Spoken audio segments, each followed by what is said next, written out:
Michael Saylor wrote his thesis in 1983. The personal computer was new. The internet didn't exist. Bitcoin wouldn't be invented for another 25 years. Yet the model he built explains something crucial about why Bitcoin matters, and it's not what most people think. Bitcoin isn't just digital gold or magic internet money. In the framework we've been developing, Bitcoin is a tool that affects the fundamental parameters of political economy. Welcome to Module 6, Conclusions and Future. Let's start by connecting Machiavelli to Satoshi. In Saylor's model, money is implicit. It's part of how W, wealth distribution, is measured, and how P, production capacity, generates output. But money has political economy too. Who controls it? How is it created? Who benefits from its creation?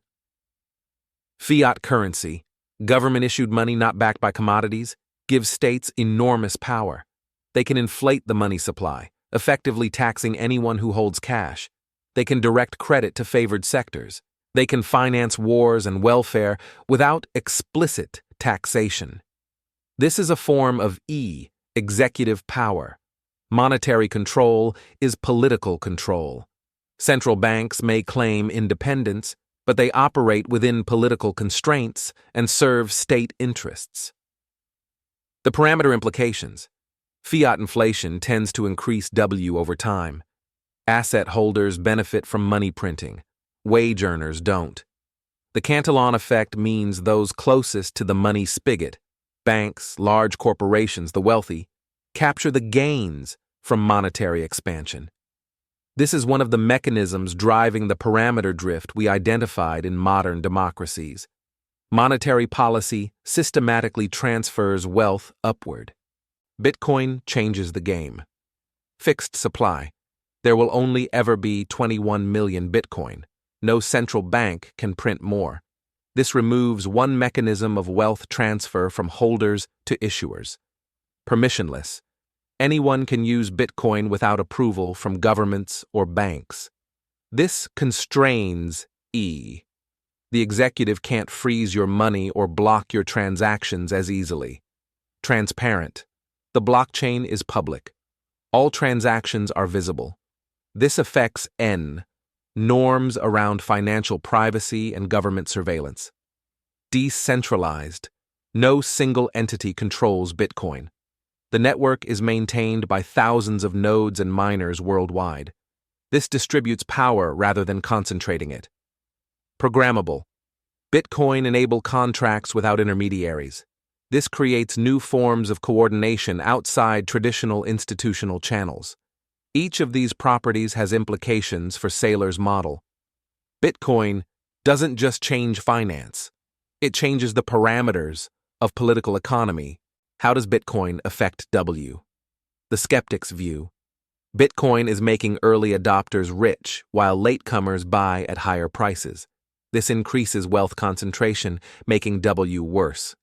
The optimist's view. Bitcoin provides an exit from inflationary currencies that systematically impoverish savers. Over time, a sound money standard reduces the wealth transfer from workers to asset holders. The nuanced view. In the short run, Bitcoin increases volatility in W as wealth reshuffles between traditional and digital assets.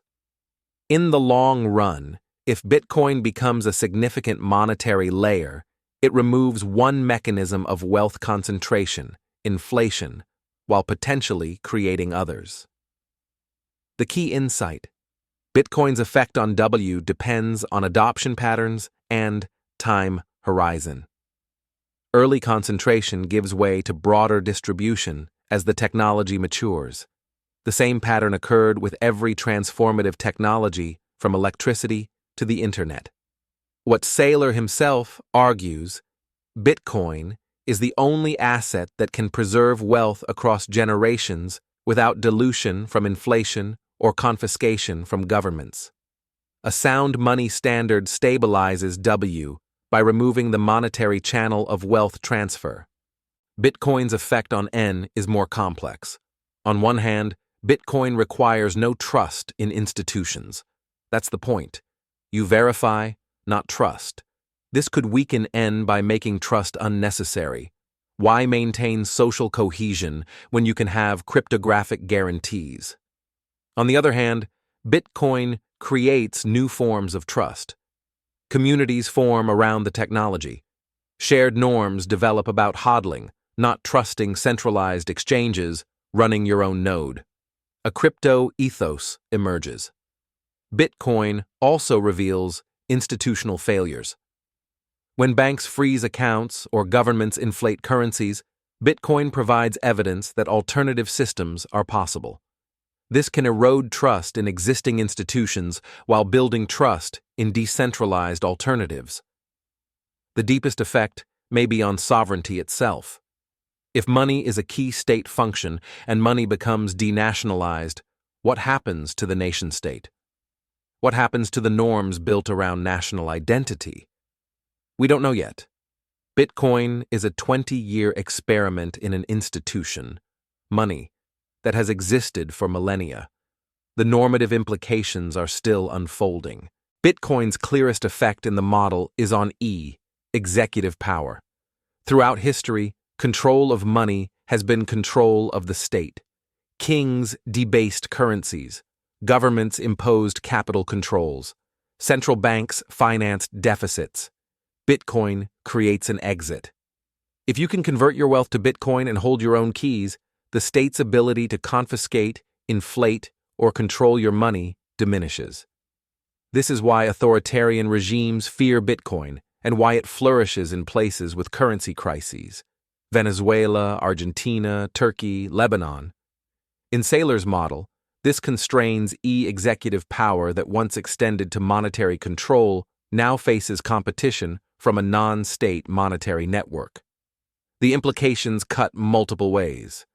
For citizens in oppressive regimes, this is liberation. Money becomes speech, becomes freedom. For states trying to maintain social contracts, this is a challenge. How do you tax, regulate, and govern when wealth can exit to cyberspace? For the global order, this is uncertainty. What happens to dollar hegemony if alternatives proliferate? Bitcoin doesn't eliminate state power. It constrains it in a specific domain and changes the bargaining position between citizens and governments. Let's think about equilibria. If Bitcoin remains marginal, a speculative asset, a niche payment system, the model's parameters barely change. Business as usual. If Bitcoin becomes a significant monetary layer, a global reserve asset, a savings technology for billions, the parameters shift substantially. W potentially stabilizes as the inflation channel closes. N transforms as trust shifts from institutions to protocols. E faces new constraints as monetary sovereignty decentralizes. L responds to new political coalitions organized around digital property rights.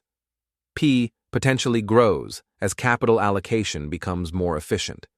This could be stabilizing, reduced inequality, constrained executive overreach, new forms of social coordination.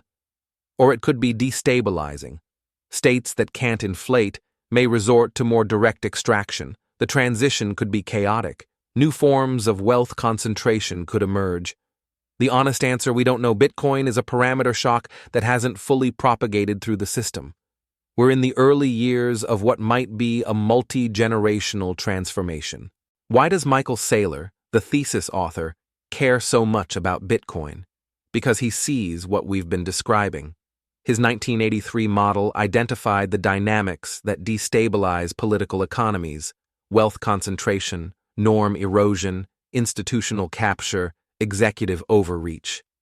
Bitcoin offers a tool that might address these dynamics, not through political revolution, but through technological opt-out. If the Roman Republic had had sound money that senators couldn't debase, would the concentration of conquest wealth have been slower?